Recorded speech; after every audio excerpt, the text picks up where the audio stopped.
Nata e 19 vjetorit, kur koha ndalet dhe kujtimi lind. Ka net që kalojnë pa lënë gjurmë dhe ka net që ngulen në kujtesë si shenja të padukshme, por të përjetshme. Nata e 19 vjetorit të Elionës ishte nga ato net të ralla që nuk maten me orë, por me ndjenja. Ishte një natë ku koha nuk u ndje si kalim, por si qëndrim, një ndalesë e qetë mes asaj që ka qenë dhe asaj që po fillon. Pas mesnatës, kur festa u shua dhe zërat u ulën, mbeti thelbi i gjithçkaje, prania njerëzore dhe emocionet e sinqerta. Eliona, tashmë 19 vjeçe, e ndjeu peshën e bukur të rritjes jo si barë, por si dhuratë.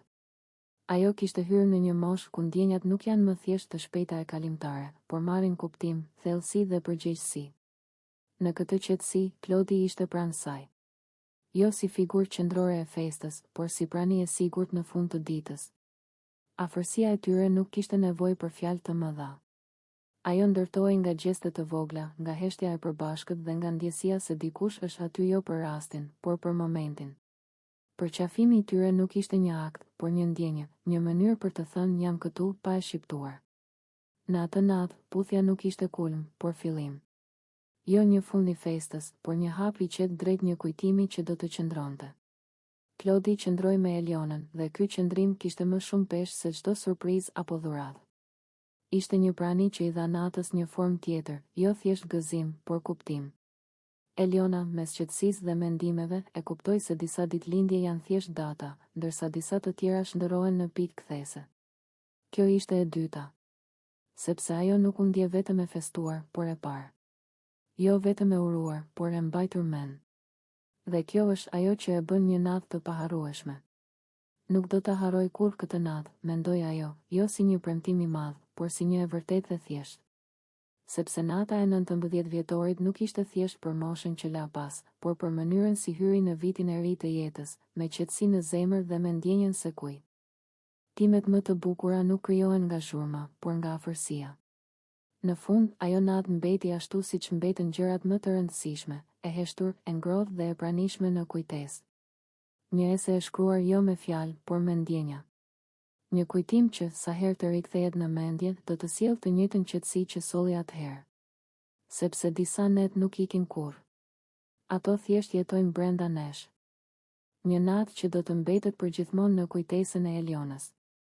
Mbrëmja kishte rënë ngadalë dhe qielli ishte mbushur me ngjyra të buta nate. Dritat ishin ndezur njëra pas tjetrës, duke krijuar një atmosferë të ngrohtë dhe festive. Në mes të gjithë kësaj bukurie ishte Eliona, e cila atë mbrëmje dukej më e bukur se kurrë. Jo vetëm nga pamja e saj e jashtme, por nga shkëlqimi që i dilte nga brenda. Ishte dita e ditëlindjes së saj dhe ajo po mbushte 19 vjeç, një moshë plot ëndra, shpresa dhe emocione të reja. Eliona kishte veshur një fustan elegant që i rrinte për mrekulli. Flokët i kishte rregulluar me kujdes dhe buzëqeshja e saj ishte e qetë, por e mbushur me emocion.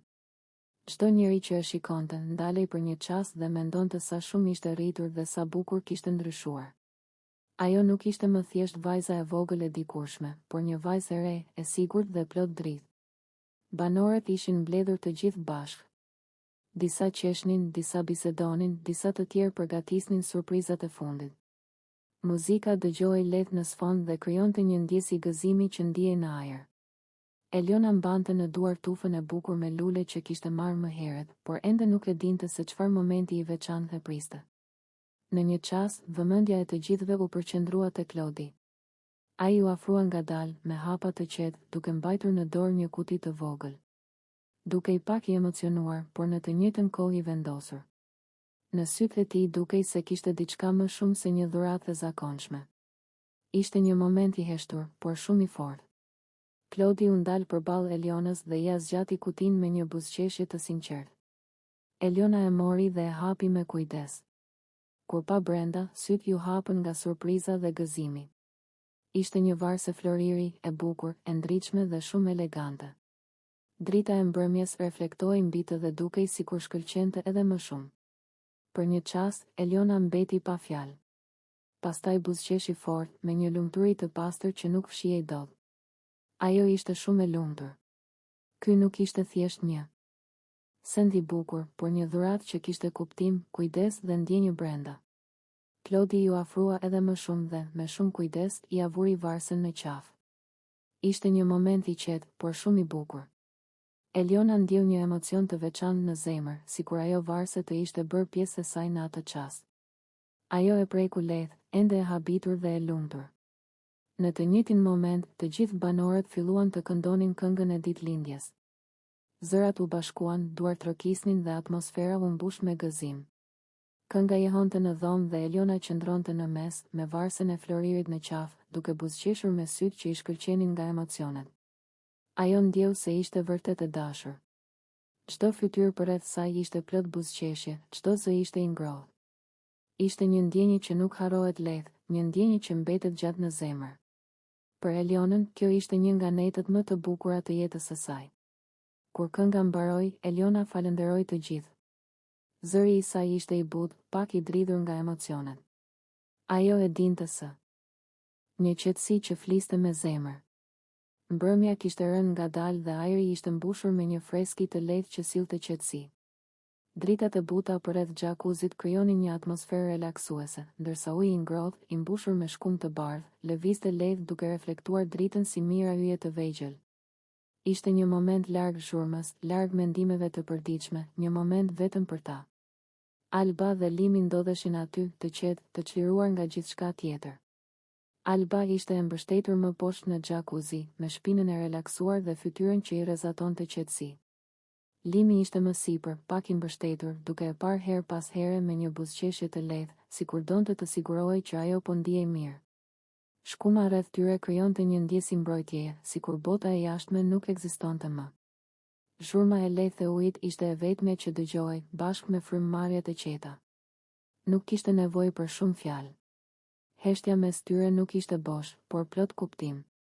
Alba mbylli sytë për një moment, duke shijuar ngrohtësinë e ujit dhe qetësinë që e rrethonte. Ajo ndjej e sigurt, e qetë dhe e lumtur. Limi e vuri re këtë dhe u afrua pak më shumë, jo për të thyer qetësinë, por për ta ndarë atë me të. Sa mirë ndihet kjo, tha ai me zë të ulët, sikur nuk donte ta prishte magjinë e momentit. Alba buzëqeshi lehtë.